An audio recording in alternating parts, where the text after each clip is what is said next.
Right. Hello, everyone. Welcome to another episode of the Wall Street Rundown. I'm your co-host Billy. I have Wale with me. What up, Wale? What's up, man? How you doing? It's good, man. All is good. Welcome to another crazy market week. I mean, today is Friday. We're off, of course, today. There's no trading today. Good Friday. Hope you guys are celebrating. But but as of Friday, man, we see the S&P is down almost 14% since we hit that high back in February. And all of these things are impacted by Trump's liberation days and all that good stuff.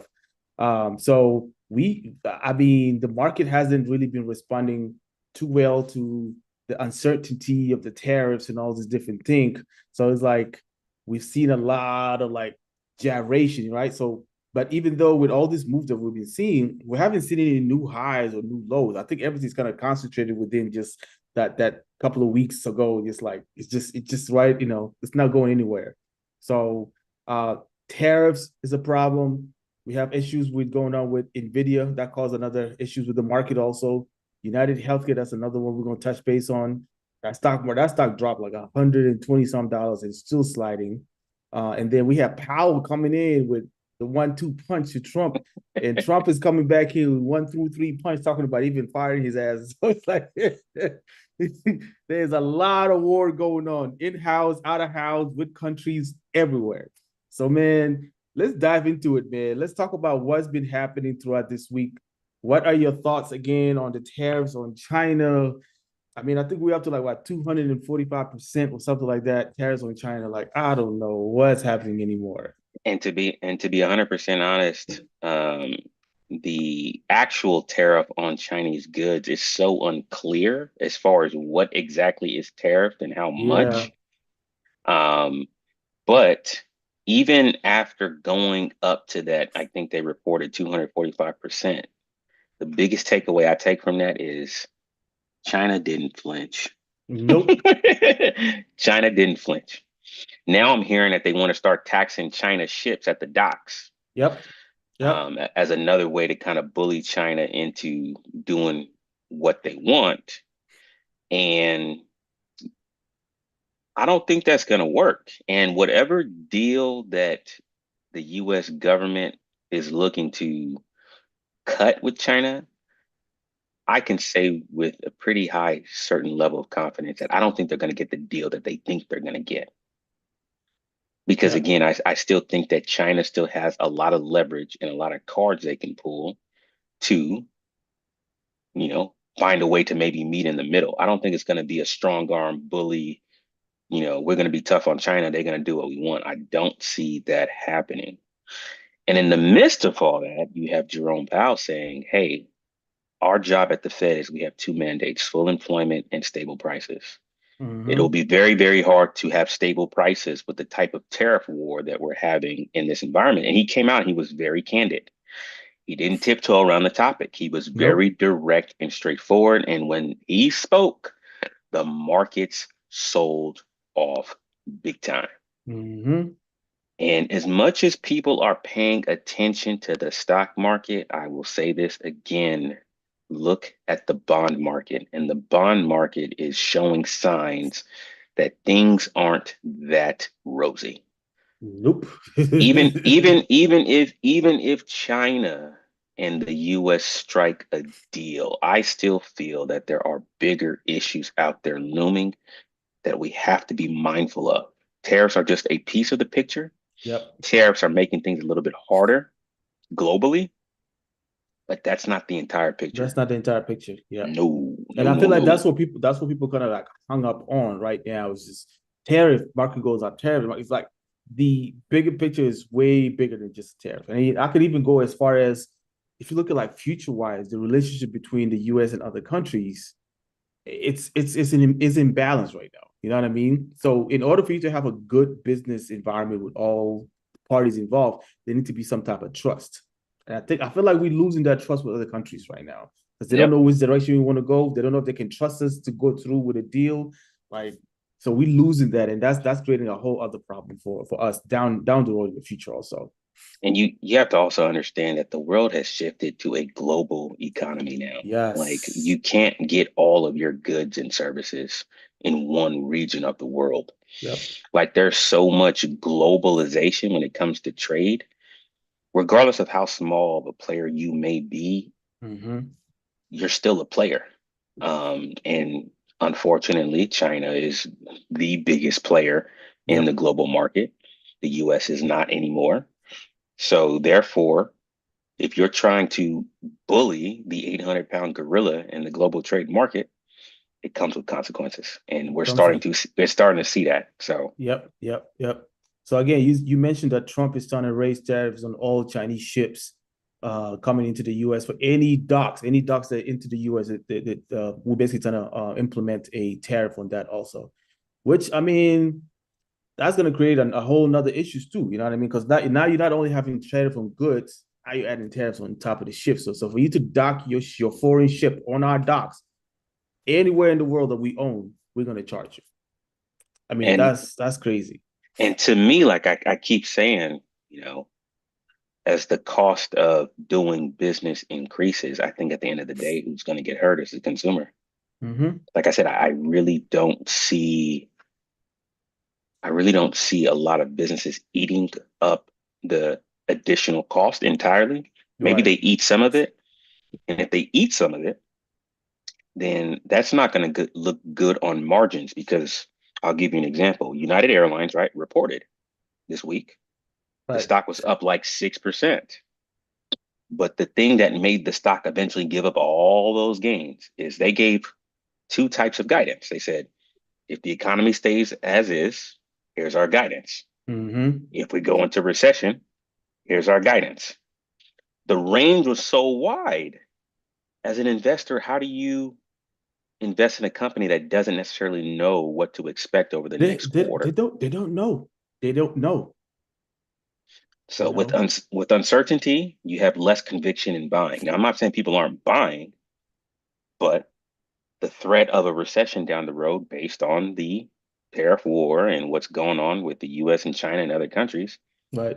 putting a lot of fear in people's minds right now. So that you just have to, again, I always tell people you have to don't always look at what the company did last year. You have to pay attention to what they're guiding moving forward. Yep. Yep. Yep. So, we'll have to wait and see. But a lot of companies, they don't know what their guidance looks like. They don't. They have no idea. And I think also if they're smart, they will pay attention to what Jerome is talking about. You know what I mean? Because Hmm. that at the end that impacts their business, they impact profits, they impact revenue, they impact everything, right? So some of the things that Jerome talked about during his Chicago trip, April 16th, he basically highlighted that the US economy is experiencing a slowdown. That's a word that nobody wants to hear. Nope. You know, with a modest consumer spending. We've been talking a lot about like when are we going to start seeing that decrease in consumer spending? You know what I mean? There's going to be a point where consumers are going to be like, you know what? I'm actually going to get what I need. You know what I mean? I'm not spending any more than that. So I think we're starting to see that the debts is going up, and that kind of contributes to consumer spending slowing down also, right? He also warned that tariffs are likely to increase the inflation and unemployment by slowing economic growth. That's all the things that we talked about. Slow economic, so economy slowing down, people are spending less, and employment is rising. This is all a recipe for a terrible disaster. And the word for that we've been talking about is stagflation. Stagflation. So I keep pointing this out is that this is the perfect concoction, the perfect storm that leads to stagflation. Yep. Yep. Stagflation is never a good thing for stocks. So if we see slowing growth, if we see higher inflation, what I've been saying is as a Fed member, right? If I'm expecting inflation to be higher for longer, how can I sit here and confidently say that we're going to get two rate cuts by the end of this year? Right. And what I think could happen is that the Fed may take off one or both of their projected rate cuts for 2025 off the table because there's too much uncertainty to make that type of conviction Right. about we're looking to cut rates because the Fed is looking to cut rates based on inflation coming down. Right. they're saying that inflation is getting close enough to our 2% target that we can start to cut. That tone has now changed. It's change. And I don't know if at this next meeting they're going to show the dot plots, which basically gives them their projections of where rates should be over the next year, and things like that. Mm-hmm. If there is a change compared to the last meeting, Hmm. I promise you there will be a nasty sell-off. Now, if they Yep. don't reveal that information and they keep that in-house at the next meeting, then maybe we'll have to see, can we get does Powell give you that kind of sentiment based on what he says? Maybe they don't show it on the actual dot plots, but does he start to hint towards that in what he says in the press conference? Right, right. That's what I'll be watching for. That meeting is on May 7th. And then we get our GDP reading on the 30th of April. Mm-hmm. Those to me are going to be bigger headlines than all of this tariff back and forth, in my opinion. I mean, even Powell said that, right now they're just going to maintain the rate Oh yeah. policy, Hmm. because again, like you said, there's no clear impact of the tariffs yet, right? Because we haven't really experienced a full quarter of tariffs. We haven't experienced it yet, so he has no idea how to react to this. You know what I mean? So I think he's being very, very, very cautious. Yeah, he's And tiptoeing. yep, yep. And President Trump was not happy because he wants now. Let's talk about this though. So if Powell listened to Trump today and be like, okay, I'm go ahead and cut the rates, like realistically, what will happen to the economy? So this is the problem with that is if you start to cut rates where money gets cheaper to borrow while inflation is still persistent, you're probably going to see potentially higher inflation. Because what you'll get at that point is you're going to get cheap money. People are going to be borrowing. When you have cheap money chasing too few goods, then you have a big problem. So if the Fed is saying that, hey, we want to get to our 2% target, that's where we want to get inflation in the long run. If you start cutting rates, that's not going to happen. That is not going to happen because you also have to understand that a lot of these big corporations, they don't just use their revenue or their profits to do business. They issue debt. So they issue bonds. That's part of their business model. So a lot of companies will issue debt, use the debt in the near term, and then pay it back in the future. And if the cost of issuing debt starts to go up, that's going to be a problem. Now, if the cost of debt starts to go down and inflation is still high, you're going to have companies issuing debt like crazy and increasing a lot of liquidity in the market, and then you're going to get inflation again. Yep. And instead of seeing, you know, PCE at 2% like we want to see, you're going to start seeing PCE at like 3, 4, 5%, like we kind of saw in COVID. So you can't inject the economy with liquidity now if your goal is to get inflation to a place that's more stable. So that's the Yeah, that's the problem. yeah. I mean, I feel like the administration probably do. I don't know if they don't see what could potentially happen if that's not happening, and you can kind of tell that they're already planting some messaging, right? Calling Powell the always late Powell or something like that. Like, too late Powell or something like that. So it's like I feel like even if he listen and cut the rates right now, things start going sideways, they Mhm. will still blame him and say he waited too long. Do you understand what I'm saying? It's like they're setting things up in a way where it's like either way, they're not gonna get blamed for it, Hmm. which is Trying to crazy, man. trying to shift the blame and change the narrative. Yes. And in policies, like in politics, there's always this way you can answer a question where you're not really taking responsibility, but you Hmm. can take responsibility if things goes your way. So it's like, you playing that game, man. But anyway, so that escalated the tension between Powell and Trump. And I know there was a lot of questions about whether Powell can be fired by Trump and all that stuff. I don't think he can. I don't think that's legal for him to fire him. They're supposed to operate as two separate administration, like two separate agencies. So I don't think Trump can kind of dabble in that. Now, can he maybe like influence him to move or be removed? Of course, he can influence that, right? And I think what Jerome said, he's like, not a chance. I'm gonna complete my term Yep. till next May. It'll be interesting to see who he chooses to replace him. Yes. Um, we'll have to wait and see about that. But I mean, at the end of the day, you said it, you know, politics is not supposed to influence monetary policy. That's just not the Mm-hmm. way the Fed and the executive branch are supposed to operate. But you never know. You Yeah. Yeah. never know. Man, moving on to bonds, man. So bonds have been doing some interesting stuff. So after President Trump announced, those tariff increases on April 2nd, we saw the bond yields gonna decline a little bit, right? But by like April 9th, the 10-year yield treasury went to like 4.5%. And he's like, and I think we talked about this last time, it's like this is the most significant 3-day increase since 1982, right? And this is all driven by like, a high inflation expectation, margin calls from falling equity markets and sell-off by foreign holders of US debt. The 30-year yield also climbed to like 4.92%. That caused global concerns, right? And prompting like emergency meetings among financial authorities in Japan and the UK and all these different countries. So let's talk about what exactly are we seeing in the bond market and how is that like factored into the tariff talks and the interest rate talks, all of that.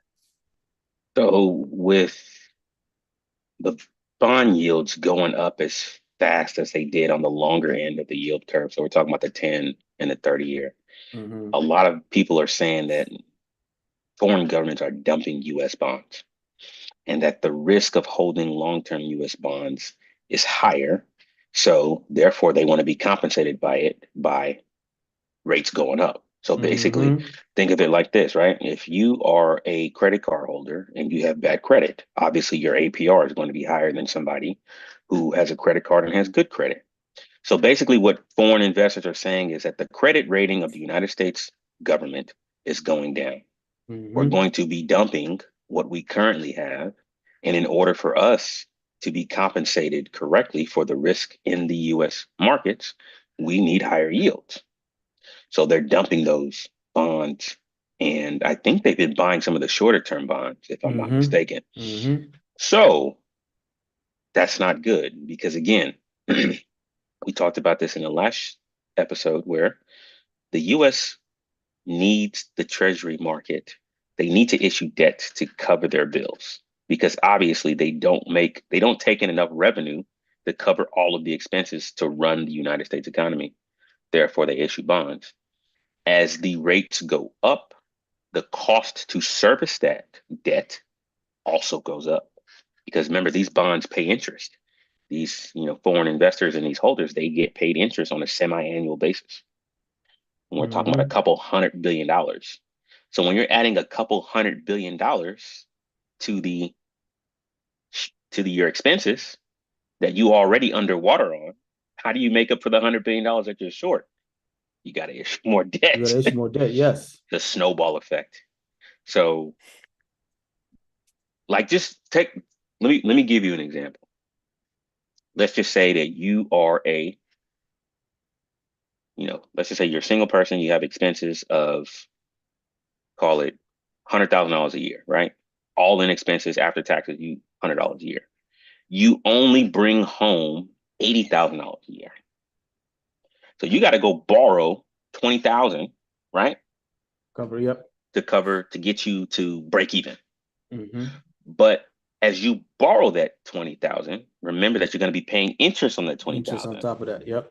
So how do you pay the interest on the $20,000 you borrowed? You borrow You more. borrow more. And it's a snowball effect Yep. and it just gets bigger and bigger. That's So that's crazy. the problem that the US is in. And you need the treasury market to work. So and the thing is on the 30 year and the 10 year, right? You're borrowing money you don't got to pay back for 10 or 30 years, which is in your favor. Right. But if nobody wants those bonds and they want the ones that you have to pay back in the next 2 years or 30 days or 1 year or 5 years, that that cash flow is due sooner. You don't have much time. So it's not a good place to be if you're the US. It's Like, this is again, like you said, like it's there's other factors into this whole market movement outside mhm, of tariffs. You know what I mean? I yep. honestly think this one is probably more significant than the tariffs one, Oh yeah. in my opinion. Oh You yeah. know what I mean? Because this has nothing to do with goods. This has nothing to do with um, countries not paying the shares, or when it comes to like products and goods being shipped away. This is the actual health of the economy of the country, and Hmm. people are looking at it as like, you guys are not good. Yeah. I don't And know if I should give you guys my money. if you look at the spreads between corporate bonds and treasuries in the current market condition, they're getting wider. Mm-hmm. They're getting wider. And some people are saying that the bond market is signaling that a recession is coming. Now, I also want to say this. Not all recessions are the same. You can get a Mm. recession that lasts 3 months. You can get a recession that lasts a month. You can get a recession that lasts 2 months. We don't know how long it's going to last. Right. But the snowball effect of slow growth, bond yields going higher, tariff wars, no price stability, higher inflation, possible higher unemployment. It's just the perfect storm for a negative impact in the markets. And I think what's happening now is, again, stocks are having to reprice themselves based on the current projections of what people are expecting. So Right. it's hard to find a place to hide. Now, there are some places, we talked about this, where a lot of businesses are not affected by tariffs directly, like Right. Netflix. Netflix reported really good earnings. Right. They don't no longer going to give subscription growth numbers, but if you look at their revenues, EPS, their projections, and things like that, I think the stock was up like 3 or 4% after hours after they reported on Thursday. So now the only thing Netflix has to worry about is, do people get to a point where, and this is probably kind of smart for them, they're not going to be giving out subscriber numbers anymore. So if their subscriptions go down, they don't have to report it because they've already said that they're not going to give it to you anymore. The only thing Netflix has to worry about now is if there is a recession, right? And you mentioned that people are going to start saying, okay, well, I need to start looking at my budget. I'm only spending money on what I need. Do those Netflix subscriptions start to drop off? Mm-hmm.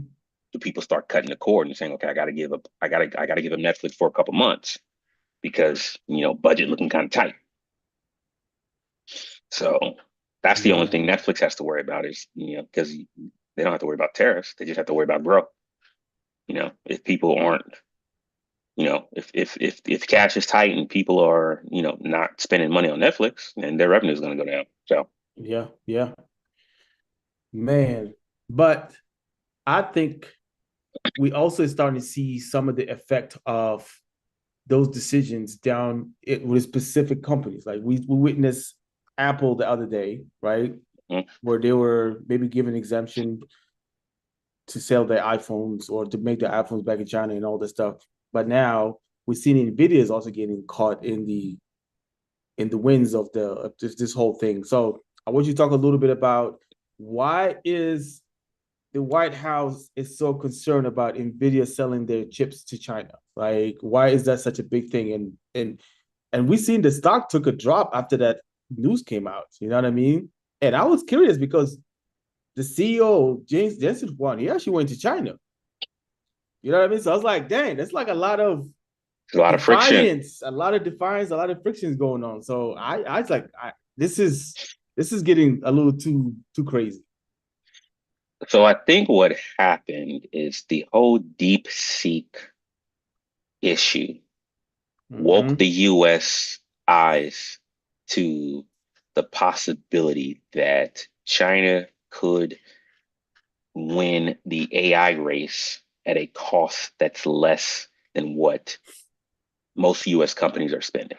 Mm-hmm. And when they were looking at how DeepSeek was able to develop their large language models and all of the AI technology that they had, they said that the source of that was the NVIDIA chips.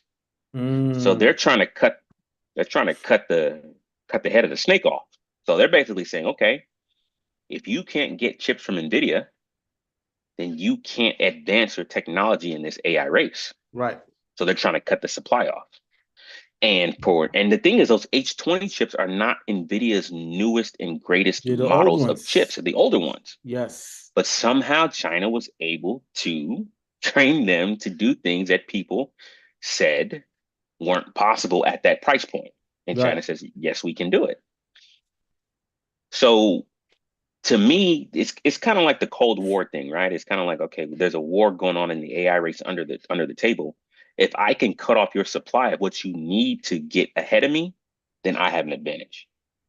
So Nvidia came out and said, well, that's going to cost us about a couple $1 billion a year because we sell a certain number of H20 chips to China every year. Right. So that's going to decrease our revenue. So when you take that entire revenue stream out of the business, you have to reprice what Nvidia is worth because that revenue is completely gone. And somebody actually made a very good point and says, are you telling me that Nvidia cannot find any other country to Two. take on the supply that was going to China? Yep. Like you have to write that down completely to zero. So maybe they're just saying, okay, worst case scenario, we write it down. Best case scenario, we find somebody to take either the entire order or maybe parts of that order elsewhere. But I was Mm. really surprised. And that's a really good question is that, you call it, you say, you sell strawberries, right? And then your number Mm-hmm. one customer says, hey, man, I can't buy strawberries from you no more. You have to shut down your whole business. You can't find other Could customers. find somebody else. So, Or, I mean, the other thing to think about is like, is there no other country that is as advanced in China when it comes to AI? mhm. You know what I Like mean? you So, can't go to Japan, you can't go to India, you can't go to Brazil, you can't go to Taiwan. Like right. no one can take those orders. Yeah. So I think what they probably did, if I'm not mistaken, they probably just went worst case scenario. No one takes these chips. Yeah. We got to eat it, right? So maybe they just took the conservative route, and maybe behind the scenes they got to find somebody to take those orders. So and it just sucks that Nvidia is getting caught in the crosshairs of politics, Yep. and Yep. they're talking about now you got to get a license in order for you to sell to China, and they said those licenses could take a couple of years to even get. So we'll see, man. But yeah, as far as Nvidia's business is concerned, that's not good. And then you also have to understand who that affects, TSM. TSM. So, Yep. you Yep. know, and they reported actually really good earnings, but they gave up all their gains on Thursday Yep. because one of the things I think they mentioned on their call is that we have not seen the effect of tariffs on our business yet, but we don't know whether we will in the next quarter or not. Yeah. So no one knows. I think that's the story across the board. It's like we want to move on with life, but we can't move on. We can't give you investors our certainty or be sure about anything at this moment. We can give you Nope. the sales numbers, the revenue numbers, and all this stuff, but guidance for the next quarter or even the next year, we can't give you that because we don't know. Yeah. You know what I And mean? That's and again, when you are uncertain about what's going to happen, people lose confidence in you. mm-hmm. If a girl asks you, "Hey, when are we going to get married?" You say, "Hey, I don't know." Yeah. You're gonna lose confidence in you. There's a lot of stuff happening right now. I There's a don't lot know of stuff what. happening. I don't Yeah, know. but we're doing good though. So I think to me that's going to be the story of a lot of businesses as they report earnings. I mean, we got Tesla next week. I think. Yep. We got Tesla. We got Google. Who else is coming up? Let me see. Yeah, we have few big ones reporting next week, so we'll see how that affect everything going on. So, before we move on to that, though, I want to talk about you mentioned United Healthcare. So, Mm, UNH United Health Group, they had a crazy drop this week. They fell over 22% on one day. Let me give you guys the numbers. If you would have put $4, I forgot what's put position that is. One girl put $4. She had 21,000%. So that $4, I think she turned it to like $800, something like that. Now just imagine if we would have taken 1,000, 2,000, 5,000 and put it in there, how much would it turn to? Like I'll let you guys do the numbers. Like it's ridiculous. You know what I mean? But that drop was crazy. They had an earning miss. They reported quarter one adjusted earnings of $7.20 per 20 cent per share, below analyst expectation of $7.29. Not a whole lot, but enough to spook the market. And Uh, if I'm not mistaken as well, didn't they also say that their cost of doing business is going up? yep. I mean, it has to, like it's, and I think that I mean, if you guys heard about the whole shooting of the CEO and all that stuff, like that was a whole thing, right? But I think a lot of things are kind of impacting their business right now. The revenue also fell. They come in, they fell, they came in at $109.6 billion, approximately $2 billion less than projected. They missed revenue by two whole $1 billion. Ooh. That's crazy. That's a lot of money. I know somebody who's retired that has $1 million in United Healthcare right now. Oh my God. I hope to buy more or this drop because I this is think crazy. they're just living off the dividends. I don't think Dividends. they need the equity, but Okay. I know someone personally that has $1 million in United Uh, Healthcare, former employee. that's And crazy, when I man. had the conversation with him a couple years, no, this was maybe about a year ago, maybe a year and a half ago. I talked about diversification, but he was like, "Oh, I just want to keep it for the dividend." I Yeah. was like, "All right, man." Yeah, well, he must have had like at least 50 to 60% of his portfolio just got depleted right now. The company cited higher than anticipated medical expenses. Of course, we know a lot of people are aging, and people are paying more, particularly within its Medicare Advantage plans. So Medicare Advantage is mostly for older folks.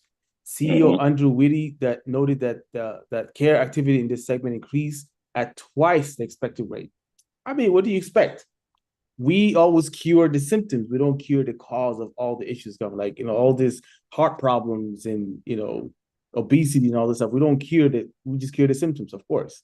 Um, and then Optum also reported that an expected change in the profile of Optum Health members impacted Plan 2025 reimbursement.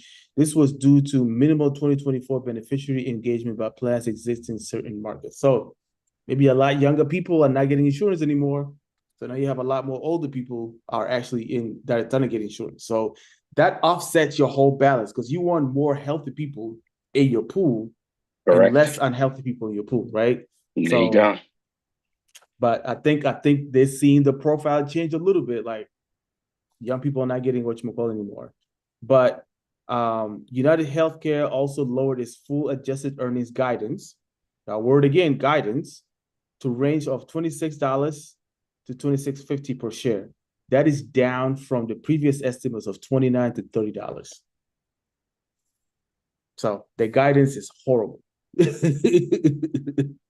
So I think that that's when you miss, then you give poor guidance, you're gonna get absolutely destroyed. oh yeah, And when I look at, I mean, let's just be honest. We live in a very unhealthy country, right? I mean, most people, you look at their health profile, is not good. nope. And if I'm not mistaken, I feel like the population's starting to get older, right? Mm-hmm. We're not really getting younger. People are having less kids, right? So cost of doing business in the healthcare market is going up. And that's not always a good thing, And if your people are younger, right, and they're not necessarily as healthy as they should be, and their rates are going up, I'm pretty sure you're going to start seeing people's premiums start going up, right? Oh yeah, Because oh yeah. you gotta you gotta start making up for those deficits Yep. because ain't no CEO gonna take no pay cut because the company not doing good. Absolutely not. Absolutely not. They're just gonna start raising rates. Yep, yep, yep. The other thing is speaking of healthcare, the other thing, Pfizer also they're ending the development of their potentially once daily pill treatment for obesity. I I saw that. heard, yep, I heard that it's caused somebody to die. So they're like, you know what, we're gonna get out of this business. But again, that's one of those things that we're trying to cure the symptoms instead of like curing the cause of the whole thing, right? So it's Yeah. like So yeah, Pfizer is out of that game. This is the whole Ozempic GLP-1 stuff that they were trying to, instead of having injections, they're trying to turn it into a pill. Um, Mm. but yeah, that's Everybody looking for a quick fix quick fix. rather than lifestyle changes, and that's a dangerous game to play Yep. because I I'll be 100% honest. I'll be real surprised to see what sort of side effects start to pop up in the next couple of years based on Hmm. a lot of these GPL-1 drugs.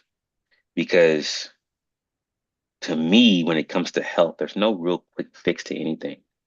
Like you have to build better habits and change your lifestyle in order for Hmm. you to see long-term results.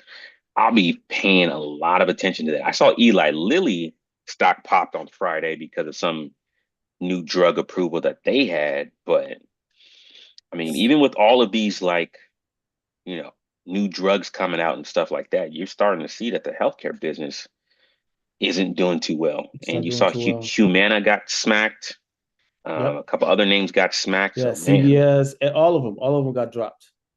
Um, so Speaking of like those drugs, I mean, like the weight loss drugs, they're not new, right? I mean, no.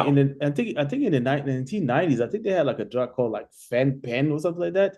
Uh-huh. Um, and it was approved by the FDA. Like for a while, people were using it, but after a few years, it started causing some heart problems, and people were having like really Mm, bad like pulmonary hypertension and inflammation and all these different things from that drug. So they had to like discontinue it. So it's like I'm not saying like eventually we might see the same thing with those weight loss drugs that people are taking right now. You just never know. You yep. know, if you're not taking it for health purposes, like like with like people who have diabetes and all these different things, I think they've been taking it for a while. So that's how they discovered that this thing actually help you lose weight. You know what I mean? Hmm. So, but I don't know. I'm not here to judge, but it's like at some point you got to treat this. You got to treat the actual cause, not just like quick fix to get you to where you want to be. Because what happens when you stop it? You go right back to where you started. You know what I mean? So But that's the yeah, name of the pharmaceutical game. If we can get you dependent on a drug for the rest of your life, that's more money for us. they ain't trying to kill you, man. They're trying to make money off of you. Yeah, that's true. All right. So, But moving on to earnings, there's a big tech and industrials earnings coming up next week. We have let me see, Tesla and Google are reporting next week. Also Boeing, Burke, Intel, and Procter and Gamble. So we have some big ones reporting next week. I think also a couple of the airlines also reporting next week. So any inputs on how this is gonna go? I'm kind of curious to see how Tesla's gonna move, and Intel. I mean, we talked about Intel a lot. Like I think they're still in that limbo right now with all this stuff that's happening. Um, so one thing I will say, I think Tesla is gonna not do too well. Just that's just my guess. Just based on, I mean, they've been missing revenue for the last couple mm, quarters, but Mr. Musk knows how to spin a bad story into a good story. Very oh good yeah, salesman. oh yeah, So will be interesting to see if the stock finally gets penalized for not hitting their numbers. Because I don't see them hitting their numbers. I just don't see it. Now, you also say this, the stock has been penalized already. So yeah. maybe investors feel that, okay, maybe it's enough. Maybe they start buying. I don't know. Intel, I'm interested to see what they're going to say because TSM came out and was like, we don't have any joint venture with Intel Uh on their oh, earnings call. uh-oh. And remember, someone leaked some information a couple weeks ago Yeah, that they did. yeah. So who's calling who's bluff right now? That's what I So want to know. I've still been buying Intel. Anything under $20, I'm buying Intel. yeah, That's yeah. just I still, and again, this is something that I believe over the next, 3, 4, 5 years, not anything that's going to happen within a short period of time. But those two, I would be really, really interested to see what happens on their earnings calls. But um, again, the biggest thing to point out is not just what they did last quarter, but to listen to what they say about guidance. And Guidance. Yep. and I really don't think you can give guidance in this market, No. especially if your business cross global waters or your product cross global waters. Yep. Someone like Netflix, I think, can give guidance because again, it's about Yeah, subscription numbers. it's not It's physical not a physical goods. good, you Yeah. know. Someone who does cybersecurity, I think, can give guidance. I think some of the banks gave guidance, Yep. because they're not shipping physical goods across the country. Mm-hmm. Bank earnings were actually not that bad, but I still felt that a lot of them are concerned about recession. Mm. If there's a slowdown in consumers and things like that. So I don't know. I don't think that the second quarter for stocks is going to be rosy. Now, we could wake up one day and, tariffs are all off. I mean, that's a possibility, So I think even if that happened, I think we'll have a quick run up. But again, all the other stuff that we mentioned are still in effect, still right? come into play. Yeah. Yeah, yeah. So even if that happens, I think we'll see some market manipulation. Even this week coming up, I expect to see some market manipulation. I mean, Mm, you sent me that text on Wednesday or Thursday when the market was running up, and then the next thing you know, everybody got jerked, and it went back down. You know what I yeah. mean? So it's like there's going to be manipulation in the market. Like even like coming out to this earnings coming up, I won't be surprised if you start seeing Tesla go up in the next couple of days, and then see after earnings or even the day after earnings, then they just start dropping again. So unless if Elon says something really good and investors like yay, but Yeah, like robo taxis are due a year in advance. yeah. And then when the time comes, you'll be like, we're into some issues. So I'll also say this. I saw something about, man, that electric company, BYD. mhm. If I'm not, I mean, I've seen it. I'll have to fact check it and do more research, but they have developed a battery that charges faster without lithium. No way. If you get some time, research that. They have developed a faster charging battery without lithium. Hmm. That is crazy. That's a game changer right there. That's a game changer. That is a game changer. But I, from a man, technology standpoint, I'm starting to see that BYD is light years ahead of Tesla. dude, if you go on TikTok and see like there's a guy that always does like showcase of like Chinese electric cars. Bruh. The technology in there is out of this world. Is superior. Mm-hmm. Their prices are cheaper. Yep. And I think from a global distribution um, standpoint, I think they're the biggest distributor of EVs in the world. Now, Tesla still owns the U.S. market, and the only reason why they own the U.S. market is because BYD is not in the U.S. market. Mm-hmm. But when you look at other countries, South America, Asia, and I think Europe, BYD is light years ahead of Tesla, which Isn't, is but isn't crazy. that crazy? But isn't that crazy though? Like you just mentioned something about how it's cheaper over there. But if you look at every product that comes here from outside of the United States, the markup on it, like I wish people would just like start thinking about it. The markup on these products that comes from overseas are ridiculous, and people are paying for it, right? If tomorrow all the consumers said like this is not the price we're willing to pay, because you got to think about it, as in order for a transaction to happen, a business have to set a price and the consumer has to agree that that is a reasonable price for that product, Mhm. right? The minute the consumer decides like, no, I'm not willing to pay for that, enough consumers decide that we're not willing to pay for that product for that price, guess what? You're forcing the business to lower the cost of that good. Think about it. If you go to a grocery store and something not selling, the next thing you know, they do what? 2 for 1, And they drop four the for price. whatever, Yep. like 2 for 10, and because they know, like, oh shoot, it's not moving, so we gotta adjust these prices. And I feel like if you look at all the product across, look at all our like the luxury brands and all these different things. If you actually know the cost of actually making them and then how they're selling it to us here, it's crazy. And we as a consumers are willing to pay for that because we put value in that. But the minute we decide that we're not willing to pay this price that the business put forth, they have to lower it, but it's gonna take enough people to do that. It's not Oh just yeah, one or two and it's people. not going to do, yeah, exactly. Consumers have more power than they Then think. they know, yes. And if you want an example, look at Target.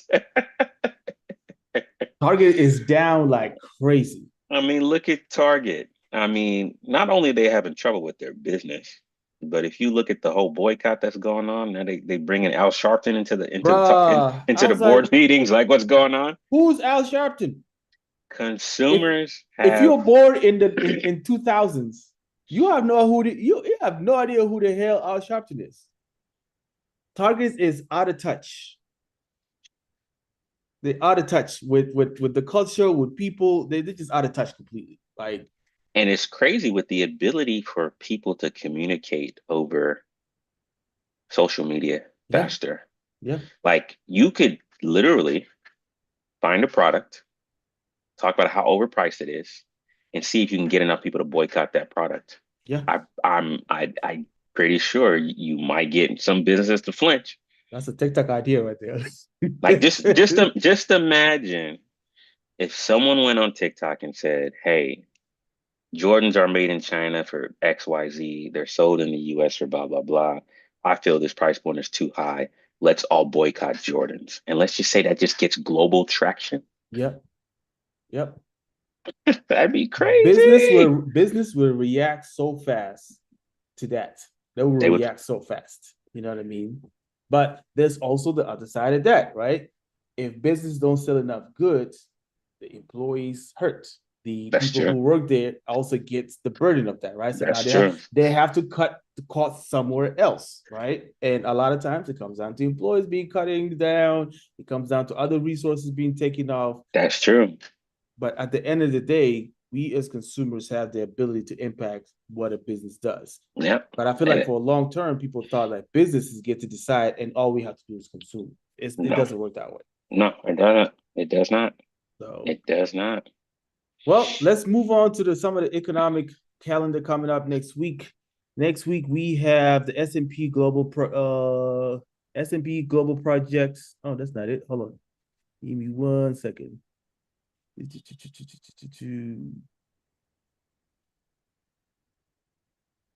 Next week economic data.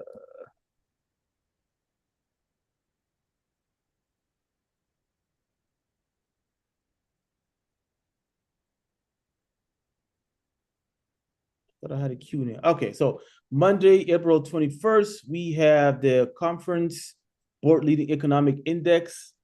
This index offers insight into the future economic activity. That comes out at 10 a.m. I don't know how important that is, but it's something to keep an eye on. Of course, we have the different Fed that's going to be talking. So Richmond Fed manufacturing index is coming up also. It's provide a perspective on manufacturing activity.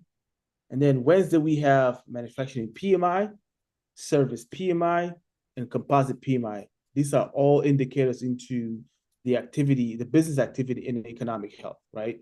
And then we have the new home sales that comes out at 10 a.m. on April also. So that's a good one to see how homes are moving and all this stuff. Thursday, April 24, we have durable goods orders. And then, of course, we have the initial jobless claim. I am curious to see what's that going to look like because yeah, we've seen a lot more people losing work now. Existing home sales also on Thursday, and then finally Friday we have the University of Michigan Consumer Sentiment Index. I don't know if this is actually going to move anything, but we shall see. Yeah, the Michigan consumer the consumer sentiment. The crazy thing about that is that it's almost like one day it matters, one day it doesn't matter. Because remember that one day where it came Yeah, back lower and the whole market sold off, it moved the market. Yeah, and then a couple weeks later it came back even lower and nothing happened. nobody cared. Nobody cared. That data point and um the unemployment claims, those two, they can be market movers or not market movers. I feel like sometimes Mhm. people pick and choose when it matters and when it doesn't matter.